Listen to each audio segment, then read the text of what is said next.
As we can see, the heater is on. It's no longer summer. It's not quite winter, it's fall. But we got everything back. We got our frame back from a really great company. I will share their info depending on how I find it looks. There's some light spots, but that's not too much of a problem. Color we went with, which doesn't show great on camera because I had to turn the exposure up because of how bad the lighting is in here.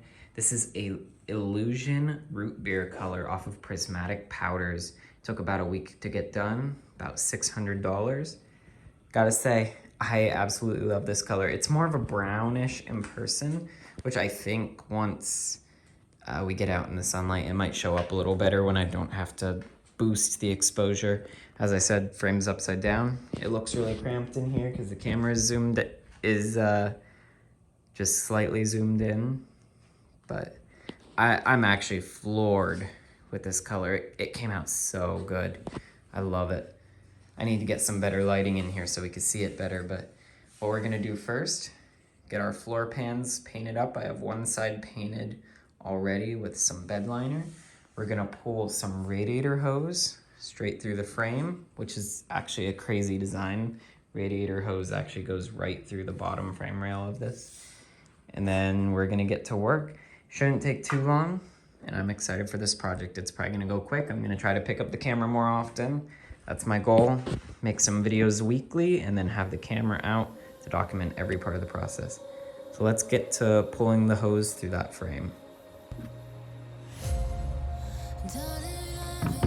Alrighty, so what we're gonna do here is we're gonna set up the tool for pulling the radiator hose through the frame. So the inner diameter of that tube is the same as the outer diameter of the rubber hose.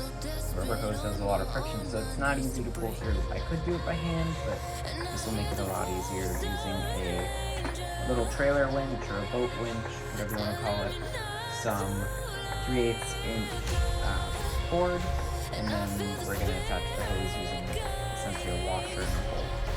So I'm going to mark some points on this board, drill some holes in it so that it lines up on the frame. Get this guy mounted on here once it's on the frame.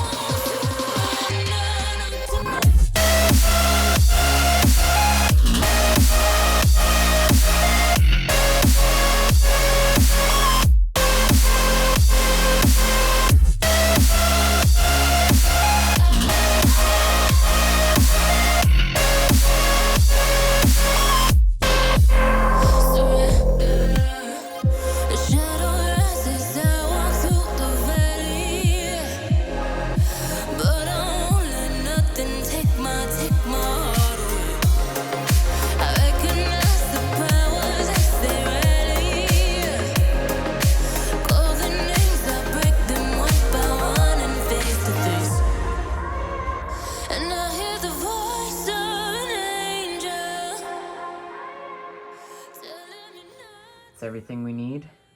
Let's get over to the Goblin. Okay, so this clip was absolutely terrible with audio, so I'm just gonna hop into a little voiceover to explain what I had going on here. Essentially, we took a small ring and slid it around the outside of the radiator tubing. Because we tied a knot in the rope, the ring and knot would pinch the hose and pull it through the frame. This process sounds really easy, and honestly it's still probably easier than doing it by hand, but it turned into an absolute nightmare. I ended up snapping the radiator hose 4 times before I successfully got it through. So a note to anyone that's doing this kit as well: if you think you sprayed enough lubricant on the hose or silicone or whatever you're using, double or triple it and have a friend constantly spraying the hose. It eventually worked out. Sorry this clip won't end showing off the final product of the hoses pulled through, but I was just really frustrated when it finally finished and I just went to bed. Alrighty guys, there's been a little bit of progress that I didn't really film because it was just kind of boring stuff. First, I got the floor pan in and I got the steering rack in, and the frame is actually flipped over right side up before it was on its roof. So now actually, with the steering rack, I did a video of that probably a couple months ago where I rebuilt it while waiting for the kit to arrive, so we're gonna jump to that quick. Alrighty, ignore the clutter. But as you can see, we've got an old steering rack out of our 06 Cobalt. You can see it's not in the worst shape. It's real rusty. I couldn't get anything loosened or tightened on it, so we've got all the brand new parts. We got some brand new tie rod ends, new inner tie rods for it, and new boots to put on it. So I'm gonna toss the camera onto the tripod and I'm gonna do a little time lapse taking one side apart so that I could figure it out. And then I might tell you guys how I did it. I'm no professional, of course, so I'm always learning. Let's get to it. Been trying to change what I've been trying to say. Words don't come straight from my head to my mouth. It's such a shame that it fell out of place. Was never me that was bringing you down. Why we always looking for more? Alrighty guys, I had no idea how incredibly easy this was. It came off easy, it went on easy. Hopefully this other side goes just as well. This time I'm gonna try to show you what I did. So starting off, there's one of these pinch clamps. I know there's an easier way to do it. I just grabbed a pair of needle nose pliers. I grabbed the little tab at the end and bent it up so that it comes off of the hook. Not, there you go, it just pops off. This guy is not, I mean, I guess you could reuse it, but the new Moog boots come with a zip tie to put on top. And there's also, at least on this car, the Chevy Cobalt, there's also one of these pinch clamps, which normally you would loosen these bolts all the way at the end. I cannot do that because they are super seized on there, which is why I am getting rid of this entire assembly. So next part is to slide our boot forward, get access to the inner tie rod bolt. So let's pinch the end of this rubber so that it loosens up a little bit. Once it's loose, it should just slide forward, maybe. On the last one, I did have to cut it because it was super stuck on there. Let's see, this guy's might need to be cut. Oh, there it goes. So now I'm gonna actually turn our tie rod a little bit. You don't want to touch all that grease. That stuff is messy. So we have to grab right here on the inside of our inner tie rod. There's two sides. I got lucky, found out it works with the 1 1/4 inch wrench.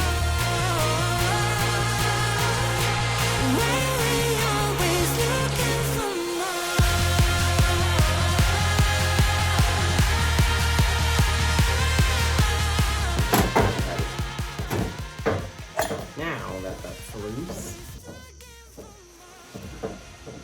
it should twist right off, easy peasy. I'm getting grease all over myself because this boot thing is red. There it is. That is our old tie rod, which it isn't too bad up this end. The big reason we're replacing it is right here.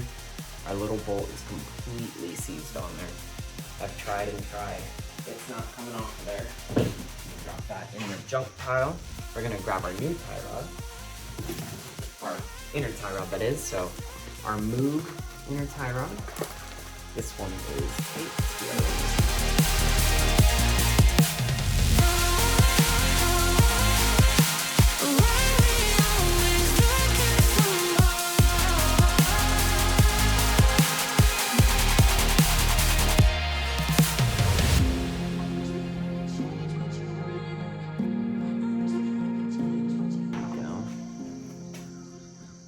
Spacer, make sure that's still on there. And all we need to do, thread our new tie rod on.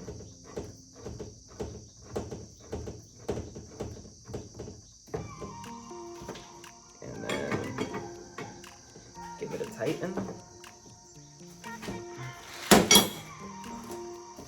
Get our brand new bolt. It's before you do the bolt, we have our new boot for it. I learned with the last one that the boot does not fit over the bolt. So you need to make sure you take your new boot out. Make sure it's not got any cracks and the bag is still intact. It'll be crushed a little bit usually, but it's just a piece of rubber.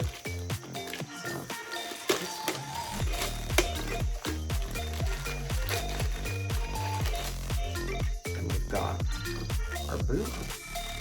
We have a small zip tie for the small end, a large zip tie for the large end.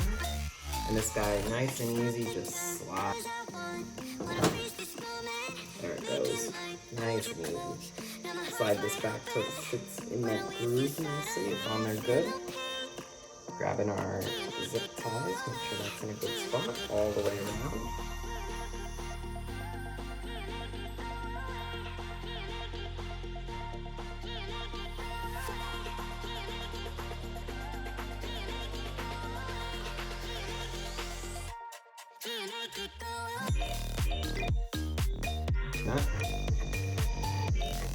Spin it on the end of our brand new inner tie rod.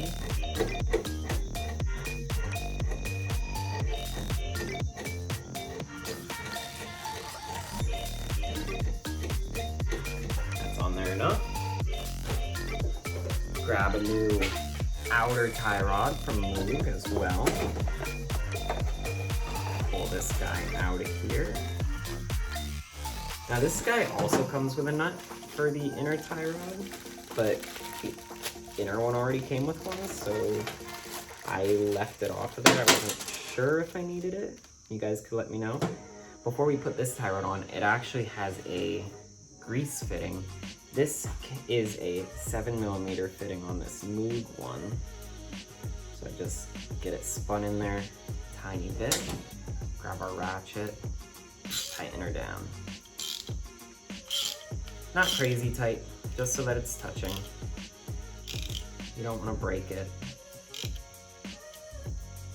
That allows us to grease it in the future, which is nice. Last thing, let's get this box out of the way so we can see a little bit. Just take our tie rod, and for the other side, I just did 15. I know a lot of people take the old tie rods and they measure it against it. So what we'll do is, as soon as it starts spinning, so I went to the top, so we did 1, 15, back it off about halfway, should put it downwards. If not, I'm only making this other lock nut finger tight because obviously it's not on the car. We don't have the car around right now because it's still being built. The chassis is being built. We grab our washer. Let me flip this over so you can see a little bit. Grab our washer that goes on our outer tie rod. Our castle nut. I don't know if you can see the castling on there or not. And since we're not putting it on the car right away, I took my little pin for our castle nut. I put it through the hole and bent it down just a little bit so that it doesn't just get lost on us. And then just snug the castle nut up to that freshly placed pin. And that is all it takes to rebuild the steering rack for the Cobalt. It seems good. There's no binding. Everything moves nice and smooth. The boots are moving nicely. There's no cracks, no leaking. And this does not have power steering into it. The power steering is electronic and it's on the steering shaft, so it'll be different for different kinds of cars. Thank you guys for watching this. I might add more to this video. It seems kind of short, but keep an eye out for those future videos. The next one will probably be the engine coming back from the machine shop, and I will be assembling that.